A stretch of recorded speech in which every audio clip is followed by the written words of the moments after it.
Seems to be working. Thank you. So, quick word. Who am I?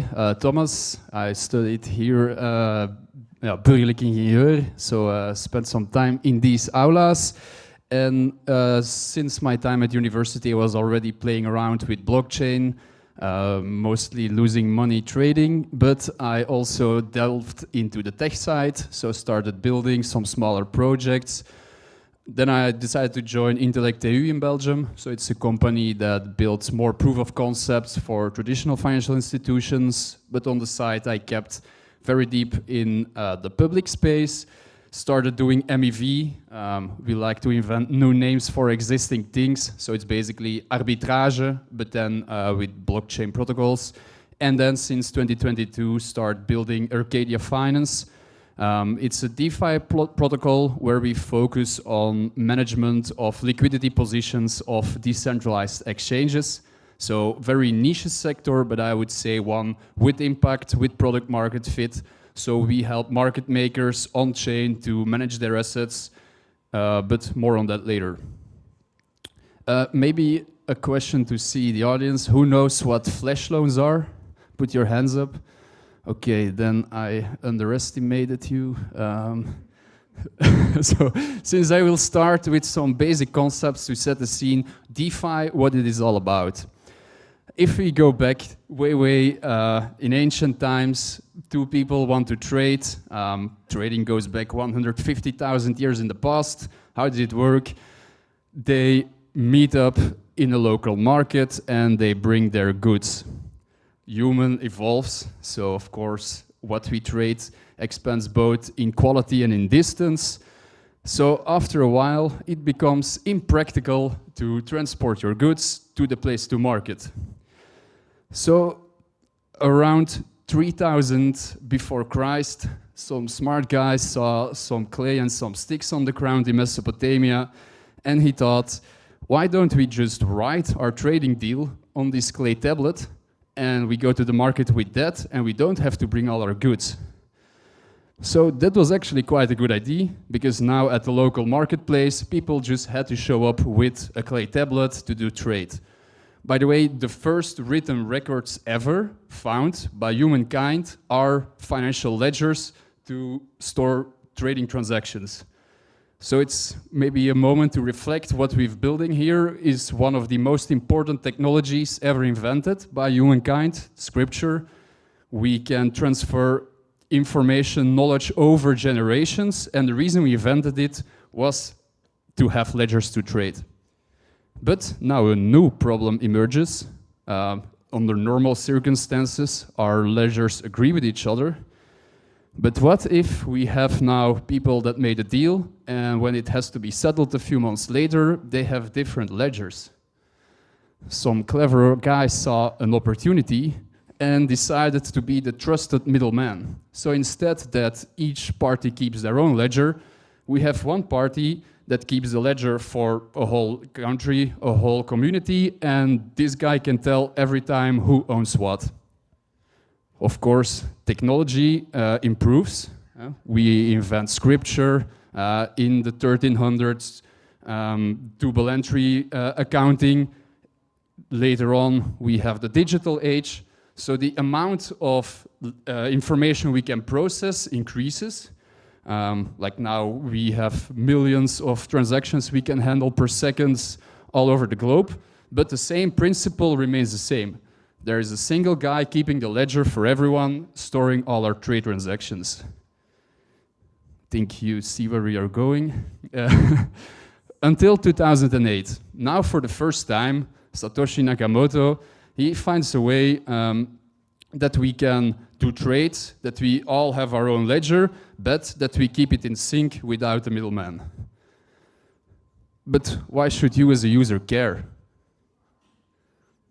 That's where we're going to dive into now. So here I show you two front ends, two consumer applications to trade.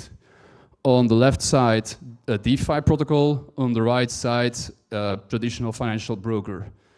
Do you see the differences? No, and I think that's how it should be. As a user, you should not care if you're using DeFi or centralized finance. As a user, you want to use something because it's better, because it's cheaper, because it can process transactions faster, because it's more robust, because you have new features that are unlocked. So while DeFi and CeFi should look the same, I think in the end, DeFi should win just because it's better than CeFi and not because we want to use a blockchain underneath. And I think there are some good reasons why that is the case. So for a user, it looks the same, but what happens under the hood is different.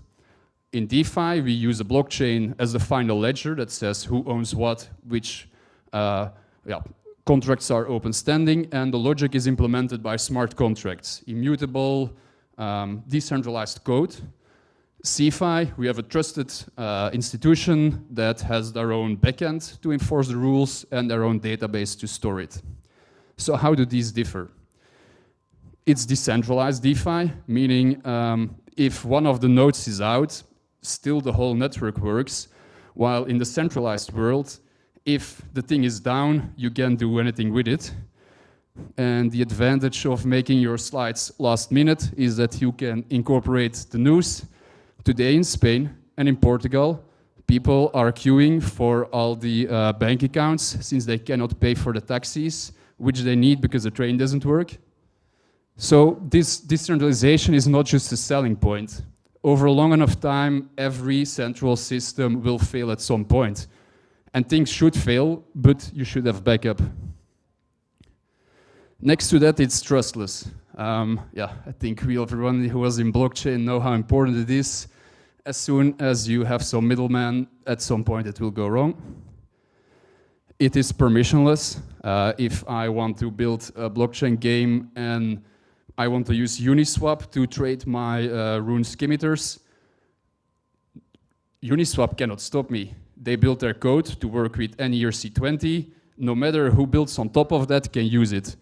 Compare that with the App Store. If I build a game on Apple, but I want to sell goods, either I can't or I pay 30% to our good friends. Also important here to note, most applications don't involve a single piece of logic, a simple component, but it consists of multiple. While in the centralized world, these are different ledgers that have to be synced. With the blockchain network, there is one blockchain where the different applications, the different smart contracts are built on top. And that brings me a bit what I think is the most important difference, that is atomic execution. Unfortunately, it's also the hardest to explain. But let's use as example an exchange. In reality, Uniswap, most known decentralized exchange, that's not one smart contract. It is often 10 different smart contracts cooperation. You go through multiple pools, you have a router, a solver. Similar in the centralized world, if you trade stocks, there's not one single central party involved. You have your broker, you have your clearinghouse, you have your exchange, you have your central security deposit.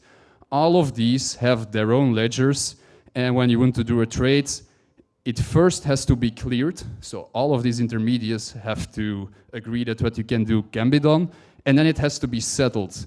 So they all sequentially do the actual transfers, change the entries in their database, basically, but that doesn't happen at the same time.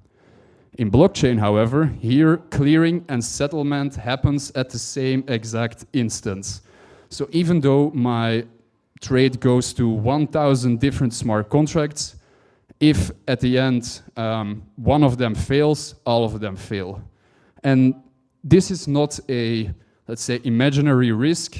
I would say Google Herstadbank, and you will see what the risk is of having difference between clearing and settling trades.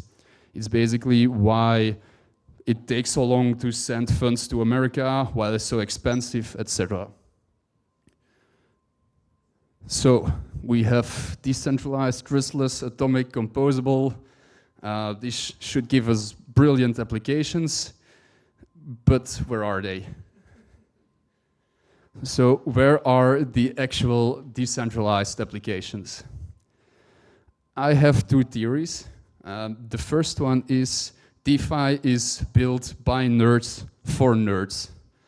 And I think we are in auditorium computer science.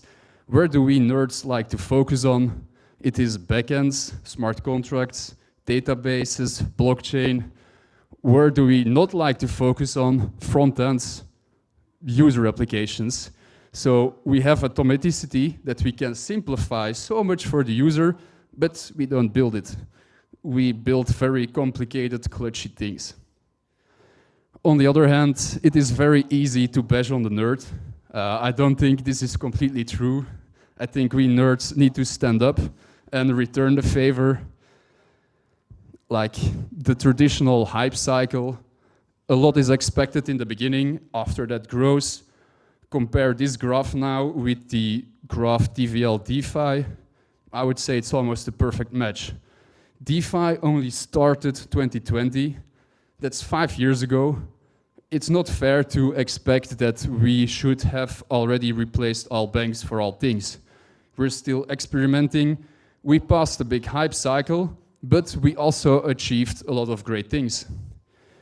For instance, unfortunately, the main product market fit is still trading, and we see that decentralized exchanges are picking up month after month. More volume goes to the decentralized exchanges relative share. And this is something I got from the internet yesterday. You can verify it yourself. Us as a DeFi company, we have to do a lot of work together with both European and US clients. So I very often have to exchange dollars for euros or vice versa. The cheapest way to do that is on-chain. So here is $1,000 I want to exchange for euros. Wise has a nice application where they compare all their competitors. If I do it on Base with Odos, you see I get $1,135 back, euros back. The cheapest on TradFi is 1,130. So I would say here we already beat the average, no, not the average, the best centralized bank. And I think a reason is because of atomicity.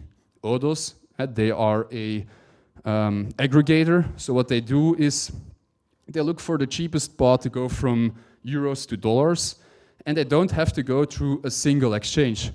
They can take into account slippage and fees of different exchanges and basically split up the whole flow over 15 different exchanges. Due to atomicity, this whole thing works or does not work. You can never end up that your transaction only goes to wrapped ETH intermediately and not to USDC. So I would say a first use case that's already live today can be used. I use it daily. Not daily, but monthly. Secondly, there are already end-user applications, some of them that people don't even realize there is blockchain used underneath. I showed you Hyperliquid. This looks like a real exchange similar to interactive brokers, DeGiro, whatever you want. It has the same look and feel, the same speed. Only your assets are self-custodied. I think Polymarkets was quoted in most of the US news around the elections to see how the polls are, let's say, up-to-date, non-manipulated, uses prediction markets underneath. And then, yeah, maybe less DeFi, but also social media is seeing their own, applications. And lastly, actual finance is coming. There are a lot of the big institutions now thinking about tokenizing. Stablecoins are having their product market fit. I think bonds will come on chain soon. And Coinbase is now busy tokenizing stocks. Also, BlackRock is looking into it. So in 5-year times, that's not bad. I think we should be not too hard on ourselves. Of course, I will keep it very quick because I'm already over time, I apologize. So what does Arcadia play a role in here? We really believe that we should build end-consumer applications. I think our target audience are market makers, so it's quite a niche sector. But for them, we want to build actual usable applications. So what is a market maker? Basically, when we do this trade, as a user, you want to, at this moment, exchange dollar for euro, but someone has to take the opposite side of the trade. Same for sellers. A market maker facilitates trades in both directions. They post liquidity in the DEXs, and they charge a small fee either side, and that is their profit. And today, that is very hard to do. For instance, as a market maker building a position, today they have to do 19 steps, 9 on-chain transactions, and that's just to build a position. After that, they have to manage it, hedge it, rebalance it, compound. With Arcadia, they can do that in a single transaction, see it over different dexes and soon different chains in the same application, and they can automate things like rebalancing, compounding. And when I say we, I mean our smart contracts. We as a company take zero custody over any of these liquidity positions. Yeah, so in the end, why do they care? It improves their user experience, it makes them earn more money, and they love it. This is it. Thank you.